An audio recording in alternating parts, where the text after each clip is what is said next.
Hello friends, तर स्वागत आहे तुमचं आपल्या या न्यू चॅनलवरती. मित्रांनो, चॅनलवर नवीन असाल तर चॅनलला सबस्क्राईब करा, जेणेकरून तुम्हाला या चॅनलच्या नोटिफिकेशन मिळत जातील. मून पटकन बोलली, का मी जाऊ शकत नाही? मला असं म्हणायचं आहे की जर मला तुम्हाला माझ्या हाताने नाश्ता करून द्यायची इच्छा झाली तर मी ते करू शकत नाही का? सिंघानी या मेन्शनमध्ये जर तुम्ही मला माझ्याच रूममध्ये बंद ठेवता, पण इथे मला पाहणारा कुणी नाही ना, म्हणजे इथे मी बाहेर गेलं तर तुम्हाला काही त्रास होईल का? अखंडने तिच्या गालावर हलकेच थोपटलं आणि म्हणाला, जा, माझ्यासाठी ब्लॅक कॉफी घेऊन ये आणि स्वतःसाठी चहा बनव. मून हसली आणि लगेच बेडवरून उठून किचनकडे चालली. किचनकडे जाताना ती जणू मोठ्या सुटकेचा श्वास घेत होती. अखंडने तिला किचनमध्ये येऊ दिलं हे तिच्या कल्पनेतही नव्हतं. तिच्यासाठी तर किचनमध्ये जाण्याची परवानगी मिळणं म्हणजे जणू अवकाशात जाण्याची परवानगी मिळण्यासारखं होतं. किचनमध्ये पोहोचताच तिची नजर सर्वांकडे गेली. तिला पाहून मूनच्या चेहऱ्यावर आनंद झळकला, कारण अखंडाच्या राजवटीत तर तिचं लोकांशी बोलणंही बंद झालं होतं. मून त्या सर्वांकडे पाहत म्हणाली, तुम्ही मला ब्लॅक कॉफी आणि चहा बनवण्यात मदत कराल का? म्हणजे मला सामान कुठे ठेवले आहे ते माहीत नाही, फक्त तुम्ही मला ते काढून द्या, मून म्हणाली. आणि त्यानंतर सर्वंटने लगेच होकारार्थी मान हलवली आणि मून कॉफी व चहा बनवण्यासाठी लागणारं सगळं सामान काढून घेते. मूनने अवघ्या 10 मिनिटात स्वतःसाठी चहा आणि अखंडसाठी ब्लॅक कॉफी तयार केली. ती कॉफी कपात ओतत असतानाच अचानक सर्वंट तिला थांबत म्हणाली, सर या कपात कॉफी पित नाहीत.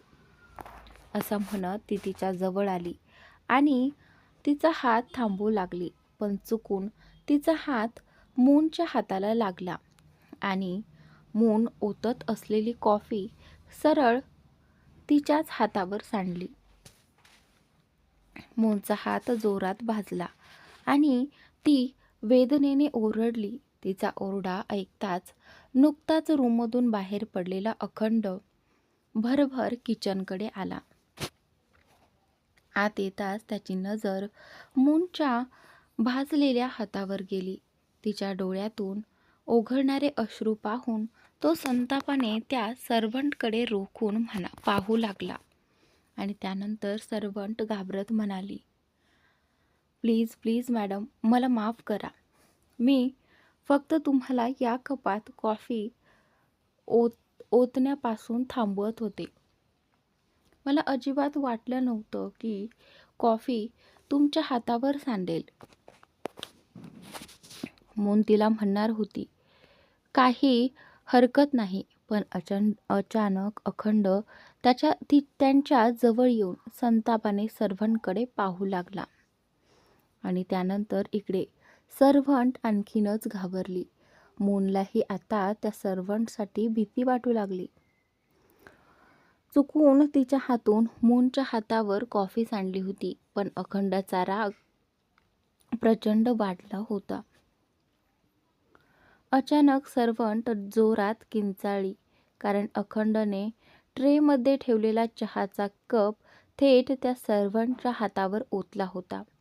सर्व्हंटचा हात भयंकर भाजला आणि मून अवाक होऊन अखंडकडे पाहतच राहिली. तिने लगेच अखंडला दूर ढकललं आणि त्या सर्व्हंटचा हात धरत घाईघाईने म्हणाली, हे काय केलं तुम्ही? तुम्ही काय केलंत मिस्टर सिंघानिया? तुम्ही त्याचा हातच जाळलात. त्यानंतर हे बोलताना ती त्या नोकराच्या हातावर ओठ गोल करून फुंकर मारत होती, तर दुसरीकडे त्या नोकराच्या डोळ्यातून सतत अश्रू वाहत होते. आणि त्यानंतर अखंड आत मूनकडे पाहून अजूनच संतापला होता. त्या नोकराने मूनचा हात जाळला होता, त्यामुळे मूनने त्या नोकरावर राग काढायला हवा होता. पण तिने राग काढला तो उलट अखंडवरच. तो रागाने मूनचा हात पकडून तिला आत ओढून घेऊन गेला. मून मात्र मागे वळून त्या नोकराकडेच बघत राहिली. तिला आता त्याच्यासाठी खूप वाईट वाटत होतं. मनोमन ती विचार करत होती, काश मी हात जळाल्यावर घरात एवढ्या मोठ्याने ओरडली नसती तर अखंडला हे कधी कळलंच नसतं आणि ना त्याने त्या नोकराचा हात जाळला असता. अखंड तिला खोलीत घेऊन जाऊन इकडे थांबला. मूनच्या चेहऱ्यावर आता भीती स्पष्ट दिसत होती. अखंड अजूनही संतापून तिच्याकडे एकटक पाहत होता आणि त्यानंतर मून लगेचच परिस्थिती सावरत म्हणाली, मला माहीत आहे मिस्टर सिंघानिया, तुम्हाला राग आला असेल कारण मी त्या नोकरामुळे तुमच्यावर राग काढला. पण मी काय करू, माझा राग कंट्रोलच झाला नाही. मला अजिबात बरं वाटलं नाही की तुम्ही त्याचा हात जाळला. अखंडने तिचे खांदे पकडून तिला हलवत जोरात विचारलं, ओ खरंच? आणि त्याने तुझा हात जाळला त्याबद्दल काय म्हणशील? अखंड चांदला विचारतो. मून ताबडतोब म्हणाली, पण त्याच्याकडून चुकून झालं मिस्टर सिंघानिया, त्याने मुद्दाम केलं नाही. त्यानंतर इकडे अखंड रागाने म्हणाला, पण त्याच्यामुळे तुझा हात तर जळालाच ना. चूक त्याच्याकडून झाली आहे, मग त्या चुकीची शिक्षा त्याला मिळायला नको का? अखंड चांदला म्हणाला. मूनला समजलं होतं की अखंडला समजावणं म्हणजे अशक्य काम आहे. तिला वेळ घालवण्यात अर्थ नव्हता. ती ताबडतोब अखंडच्या बोलण्याला होकार देत म्हणाली, हो हेही खरं आहे मिस्टर सिंघानिया, त्याने चूक केली आहे तर त्याला शिक्षा मिळायलाच हवी. आपण एक काम करूया, त्याला नोकरीतूनच काढून टाकू का? आणि त्यानंतर इकडे अखंड तिच्याकडे आश्चर्याने बघू लागला. त्याला मूनकडून असं उत्तर मिळेल याची अपेक्षा नव्हती. आणि त्यानंतर मून मात्र मनोमन विचार करत होती, जर मी त्याला नोकरीतून काढून टाकलं तर किमान त्याचा हात तरी वाचेल, नाहीतर अखंड त्याच्या जळलेल्या हातावरून अजून काय काय करेल कोण जाणे. अखंड थोडा विचार करून म्हणाला, तुला खरंच त्याला नोकरीतून काढायचं आहे? मूनने लगेच मान हलवली आणि त्यानंतर अखंड पुन्हा म्हणाला, ठीक आहे, जर तुला तसं हवं असेल तर मी त्याला नोकरीतून काढतो. असं म्हणून तो लगेच खोलीतून बाहेर निघून गेला. मून पटकन त्याच्या मागे गेली. ती त्या नोकराला असंच रिकाम्या हाताने जाऊ द्यायला तयार नव्हती. तिला वाटलं, किमान एवढं तरी मी करावं की त्याला नोकरी गेल्याचं दुःख कमी वाटेल. म्हणून ती ठरवत होती की आपल्या हातातील आणि गळ्यातील दागिने त्याला द्यावेत, जेणेकरून तो काही दिवस तरी आरामात जगू शकेल. अखंड बाहेर येऊन मोठ्याने ओरडला आणि त्या नोकराला हॉलमध्ये येण्यासाठी बोलावलं. लगेच मीन त्याच्या समोर आली. ती उभी राहिली आणि म्हणाली, त्याने चूक माझ्याशी केली आहे ना मिस्टर सिंघानिया, तर त्याला नोकरीतून बाहेर काढायचं कामही मीच करेन. तुम्हाला काही हरकत नाही ना? त्यानंतर इकडे अखंड पुन्हा एकदा आश्चर्याने तिच्याकडे पाहू लागला. मून निरागस चेहरा करत म्हणाली, खरं सांगायचं तर मी आजवर कधीच कुठल्या नोकराला कामावरून काढलं नाही, म्हणून वाटलं एकदा मीही असं करून बघावं. कसं वाटतं ते? प्लीज मिस्टर सिंघानिया, मला त्याला नोकरीतून काढून द्या ना. तिचं बोलणं ऐकून अखंड हलकासा हसला आणि म्हणाला, बरं ठीक आहे, त्याला कामावरून तूच काढून टाक. मी थोडा बाहेर जातो. मला सिगारेट हवी आहे. या सगळ्या गोष्टींनी माझं डोकं खूपच खराब झालंय.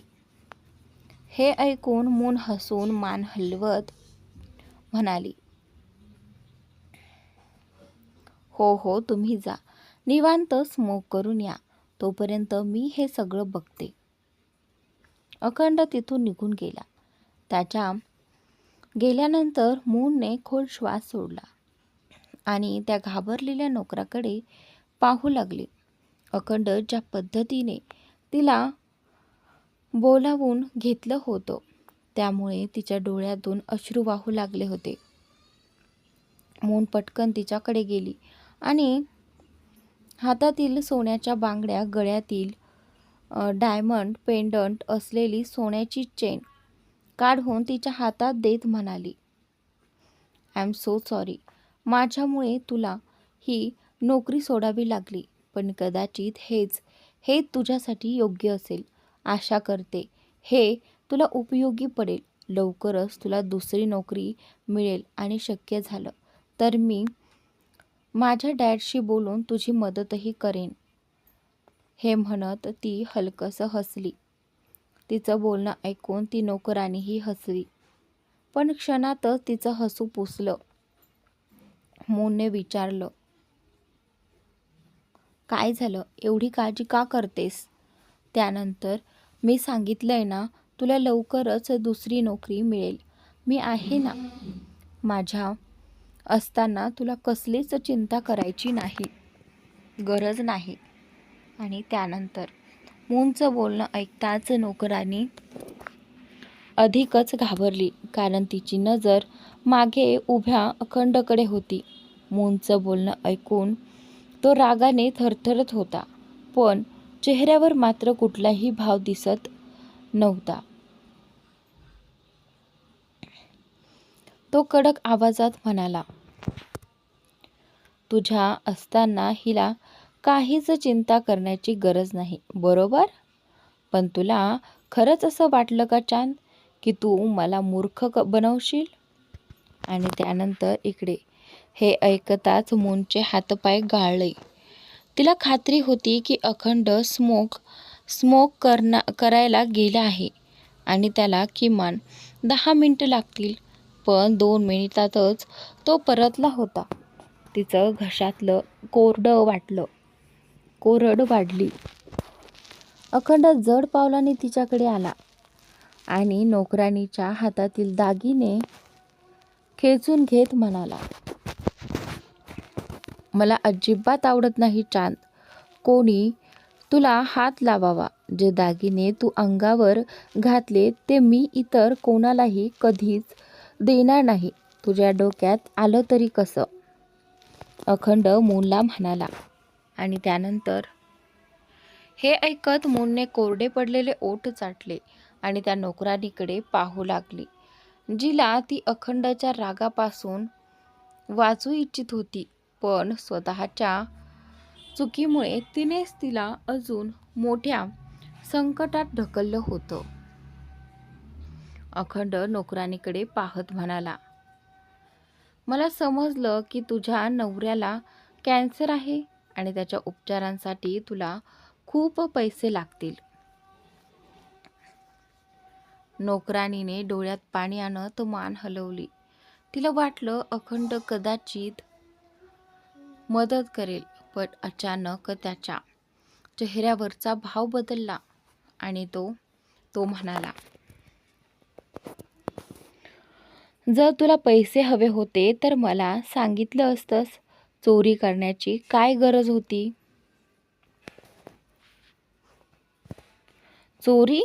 चोरी हा शब्द ऐकताच मून दचकली. ती काही बोलणार इतक्यात अखंडने फोन काढून तिच्या समोर धरला आणि म्हणाला, काही व्हिडिओ मजेदार असतात, तर काही इतके इमोशनल की पाहून डोळ्यात पाणी येतं. मूनने फोनकडे पाहिलं आणि थक्क झाली. स्क्रीनवर अभिनवजी खुर्चीला दोऱ्यांनी बांधलेले दिसत होते. तिचे डोळे विस्फारले. तिने फोन आपल्या हातात घेण्याचा प्रयत्न केला, पण अखंडने तो झटकन मागे घेतला आणि पुन्हा नोकराणीकडे पाहत म्हणाला,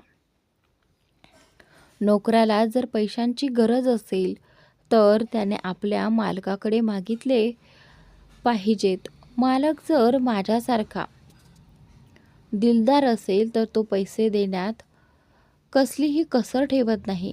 पण कधी कधी मालक दिलदार असतो तर नोकरच बेईमान ठरतो. जो नोकर वफादार नसतो त्याची कोणतीही चूक माफ करण्यासारखीच नसते. चोरी केली आहेस तू, तर आता त्या चोरीची शिक्षा तुला मिळणारच, अखंड म्हणाला. तर नोकरांनी रडत म्हणाली, मी काहीही चोरी केलेली नाहीये मालक, हे सगळं तर मालकिनीने. ती अजून बोलतच होती. इतक्यात दारात पोलिसांच्या पावलांचा आवाज ऐकू आला. मून एकदम हादरून गेली.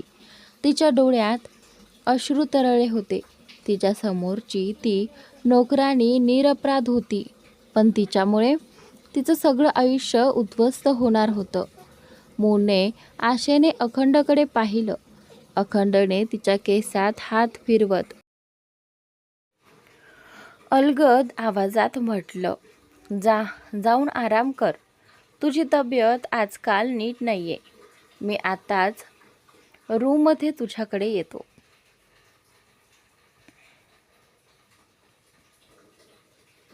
मून रडतच म्हणाली, प्लीज असं करू नका मिस्टर सिंघानिया. अखंड मात्र थोड्या कडक आवाजात म्हणाला,